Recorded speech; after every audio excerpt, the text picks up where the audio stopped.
Marcus was standing in line at the Apple Store on a Friday morning in September, waiting to spend $1,199 on a phone that was 3% faster than the phone already in his pocket.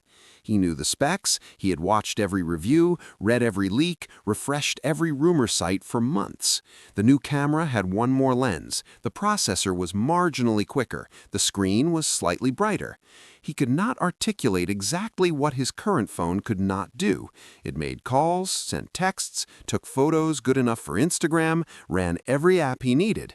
It was 18 months old and worked perfectly, but somehow standing in that line, he felt like he was falling behind, like his current phone was suddenly inadequate, even though nothing about it had changed since the night before when he had used it to watch the keynote announcing its replacement. That was the moment the magic happened, not in the phone itself, but in Marcus's perception of the phone he already owned. 24 hours earlier, he was satisfied. Now, watching Tim Cook unveil features he would never use, Marcus felt a strange dissatisfaction creep in. His perfectly functional device had been psychologically downgraded by the mere existence of something newer. He did not need a new phone. He needed to believe his current phone was no longer enough. And Apple has spent billions of dollars making sure he would believe exactly that. Marcus bought the new phone. He spent the weekend transferring his data, setting up his apps, and admiring how similar everything looked to what he had before. By Monday, the new phone felt normal, indistinguishable from the experience he had left behind. The excitement lasted 72 hours, the payment plan lasted 24 months, and in 18 months he would be back in another line, convinced once again that what he had was suddenly not enough. My name is Alex, and I spend way too much time thinking about why perfectly good technology starts feeling broken the moment something newer exists.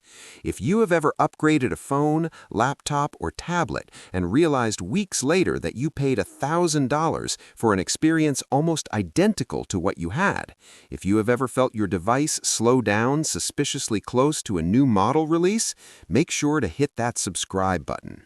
What I'm about to show you is how the tech industry has engineered a psychological and financial extraction machine that costs the average American household tens of thousands of dollars over a lifetime, not for innovation, but for the illusion of innovation. I call it the upgrade illusion, and once you see how it works, you will never look at a product announcement the same way again. Here is the fundamental thing you need to understand about the modern tech industry. The business model is not built on selling you a great device once. It's built on selling you the same device over and over again, with incremental changes packaged as revolutionary leaps. Apple, Samsung, Google, and every other major tech company have mastered a psychological manipulation that turns satisfaction into dissatisfaction on command. They don't need to make your old device worse. They need to make you feel like it's worse, which is a much easier problem to solve. And they solve it every single September with a keynote presentation, a barrage of advertising, and a carefully orchestrated cultural moment that makes everyone simultaneously look at their current phone and think, maybe it's time. The numbers behind this illusion are staggering. According to data from Counterpoint Research, the average smartphone replacement cycle in the United States is approximately 2.8 years. Americans upgrade their phones every 33 months on average, even though modern smartphones are built to last 5 to 7 years with proper care. The average selling price of a smartphone in America is now over $850, according to Consumer Intelligence Research Partners, and flagship devices routinely cross the $1,000 threshold. If you upgrade every 2.8 years at $850 per phone over a 40-year adult life, you will spend approximately $12,143 on smartphones alone, and that's before you add cases, chargers, accessories, fees, Apple Care, and the monthly financing charges that most people now use to avoid feeling the full pain of payment. But smartphones are just the beginning. Add laptops replaced every 3 to 4 years at an average of $1,200 each. Add tablets at $600 every 4 years. Add smartwatches at $400 every 3 years. Add wireless earbuds at $200 every 2 years. Add smart home devices, streaming dongles, and the endless parade of gadgets that marketers convince you are essential until the next version makes them feel obsolete. A 2023 report from the Consumer Technology Association found that the average American household spends approximately $1,700 per year on consumer electronics over a 40-year adult life. That's $68,000, the price of a luxury car, a down payment on a house in most markets, or approximately $340,000 if invested in an index fund at 8% returns over the same period. You are not buying technology. You are buying scheduled dissatisfaction manufactured by companies who profit from making you feel perpetually behind. Let me show you exactly how the upgrade illusion works, because the machinery behind it is both elegant and ruthless. The first mechanism is planned obsolescence through software, the deliberate slowing of older devices through operating system updates designed for newer hardware. In 2017, Apple admitted to throttling the performance of older iPhones to compensate for aging batteries, a practice that resulted in a $500 million settlement and confirmed what users had suspected for years. Their phones were not imagining the slowdown that seemed to coincide with new model releases. But software obsolescence goes beyond throttling. Each new operating system version requires more processing power, more RAM, more storage, resources that older devices have in fixed quantities. Your 3-year-old phone can still run the latest iOS or Android update technically, but it runs it slower, with more lag, with apps that crash more frequently, with a battery that drains faster because the software demands exceed what the hardware can comfortably provide. You didn't break your phone. The manufacturer updated it into degradation, and the only solution they offer is purchasing the new hardware designed for the new software. The second mechanism is planned obsolescence through hardware, the deliberate design choices that make devices difficult or impossible to repair. According to the U.S. Public Interest Research Group, the right to repair movement exists specifically because manufacturers have made batteries non-replaceable, screens proprietarily fused, and parts unavailable to independent repair shops. An iPhone battery replacement through Apple costs $89 to $119 and requires an appointment at a certified location. The battery itself costs approximately $15. The rest is labor and artificially restricted access. Many consumers facing an $89 repair bill on a 3-year-old phone conclude that they might as well put that money toward a new device, exactly the calculation the manufacturer intended. The third mechanism is the most insidious, the annual release cycle itself. By launching new devices on a predictable schedule, tech companies have trained consumers to experience their current device as increasingly obsolete with each passing month. The phone you bought in January feels cutting edge. By September, when the new model is announced, the same phone, unchanged, still perfectly functional, feels like last year's technology. The keynote presentation doesn't just market the new device, it systematically markets dissatisfaction with the old one. Every feature highlighted implicitly suggests your current device lacks something important. Every camera comparison shows your photos as slightly inferior. Every performance benchmark implies your device is falling behind. You are not watching a product announcement. You are watching a carefully scripted psychological operation designed to manufacture desire for something you don't need by manufacturing discontent with something that still works. Now, you might be thinking that technology does actually improve, that new phones are genuinely better, and that upgrading is rational because you are getting real value. And here is where I need to challenge what better actually means in practice. A flagship phone from 2022 and a flagship phone from 2025 are both capable of doing everything 95% of users actually do with their phones. Texting, calling, social media, photography good enough for Instagram, email, navigation, streaming video, and basic productivity tasks. The 2025 phone does these things approximately 3 to 5% faster, with photos that are marginally better in low light conditions that most users rarely encounter, with a screen that is slightly brighter in direct sunlight that makes no difference indoors, and with a battery that lasts about the same amount of time because efficiency gains are offset by larger screens and more power-hungry features. The improvements are real, but imperceptible in daily use. You cannot feel a 5% speed improvement. You cannot see the difference between a 20-megapixel photo and a 24-megapixel photo on a phone screen. You cannot meaningfully experience the incremental upgrades that marketing departments present as transformational leaps. A study from Wayne State University found that users could not reliably distinguish between flagship phones across generations in blind tests when performing everyday tasks. They could tell the difference in synthetic benchmarks, tests designed specifically to highlight performance gaps, but in actual usage scenarios, the phones felt functionally identical. This means you're not paying $1,000 for a better experience. You're paying $1,000 for the knowledge that you have the newest version, which is a psychological satisfaction unrelated to practical utility. And here's what most people do not realize about the comparison between old and new devices. The alternative to buying a new flagship is not suffering with obsolete technology. It is buying nothing because your current device still works, or buying a refurbished flagship from 2 generations prior at half the price, with 95% of the performance. A refurbished iPhone 13 Pro in 2025 costs approximately $450 and does virtually everything an iPhone 16 Pro does for daily tasks. The 2-year-old flagship is not obsolete, it is arbitraged. It performs at a flagship level at a mid-range price because the upgrade illusion convinced its original owner to trade it in for something marginally better, flooding the refurbished market with excellent devices that the marketing machine tells you to ignore. Let me show you the lifetime math of escaping the upgrade illusion, because this is where the financial impact becomes genuinely life-changing. Take 2 people with identical tech needs. Person A upgrades their smartphone every 2 years at $1,000, buys a new laptop every 3 years at $1,400, replaces their tablet every 4 years at $700, and updates accessories like earbuds and watches at the pace manufacturers suggest. Person B spends approximately $2,800 per year on personal tech. Person B spends approximately $900 per year, a difference of $1,900 annually.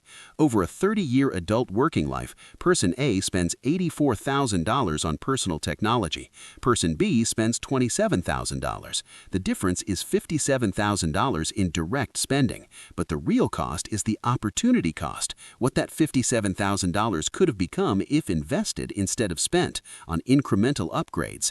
At 8% compound annual returns, the $1,900 annual difference invested each year for 30 years grows to approximately $214,000, $250,000.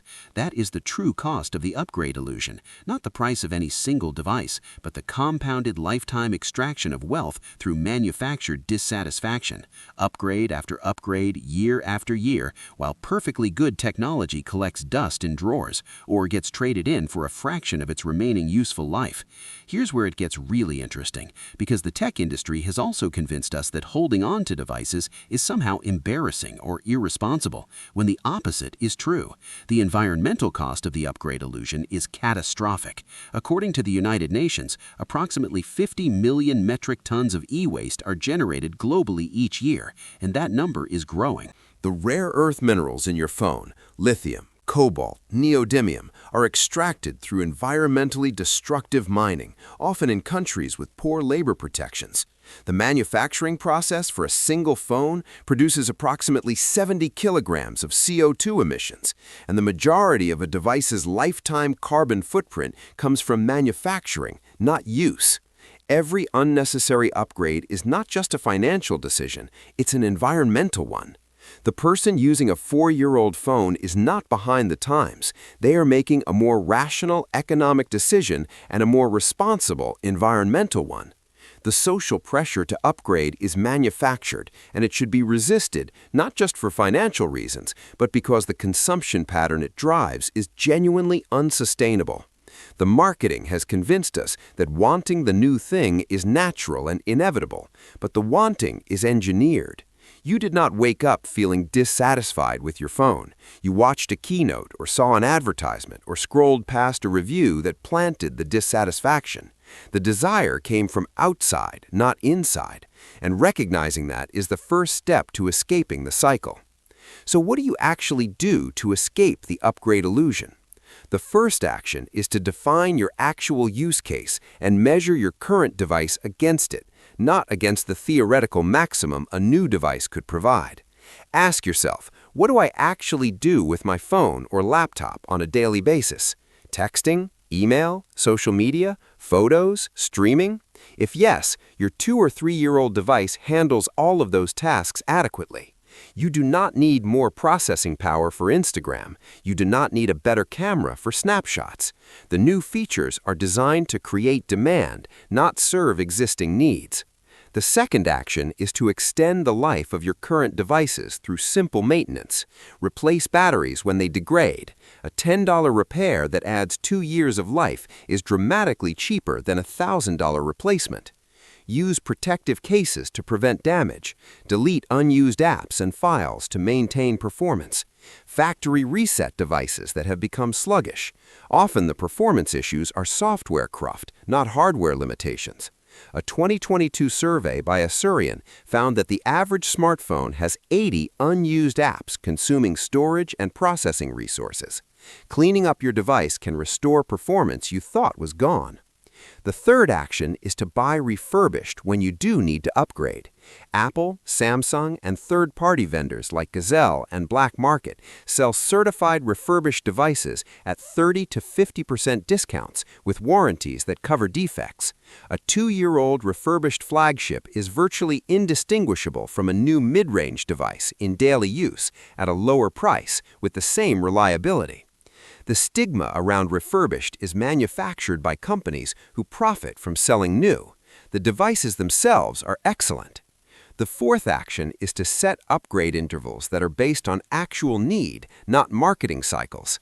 A good smartphone should last 4 to 5 years. A good laptop should last 6 to 7 years. A good tablet should last 5 to 6 years. When the device literally cannot run the software you need, or the battery cannot hold a charge even after replacement, that's when you upgrade, not when a company tells you that something newer exists. Right now, you probably see yourself as someone who appreciates technology, who enjoys having capable devices, who stays reasonably current without being excessive. That identity feels balanced and rational, but there's another way to see it. Every upgrade cycle you participate in is a vote for a system designed to extract maximum revenue from manufactured dissatisfaction. Every time you trade in a working device because something newer exists, you are confirming that the psychological manipulation worked. The tech industry does not see you as a customer to serve. It sees you as a resource to harvest on a predictable schedule. And it has engineered an entire cultural apparatus, product announcements, influencer reviews, social media hype, trade-in programs, to ensure you show up every 2 to 3 years with $1,000 ready to exchange for an experience almost identical to what you already had. Marcus is not a cautious spender. He is the perfect customer. He waited in line to pay $1,199 for a 3% improvement he cannot perceive. And in 18 months, he will do it again, never calculating the lifetime cost because the payments are spread across months and the dissatisfaction is manufactured fresh each September. The upgrade illusion works because it attacks your perception, not your device.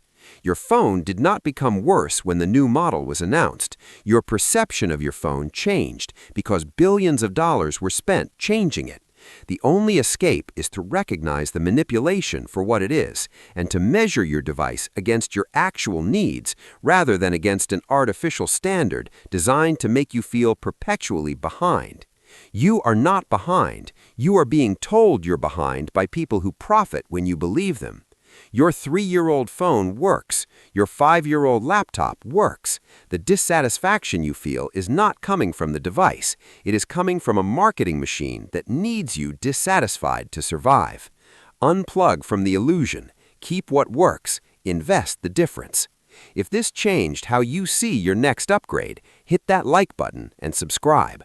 I will see you in the next one.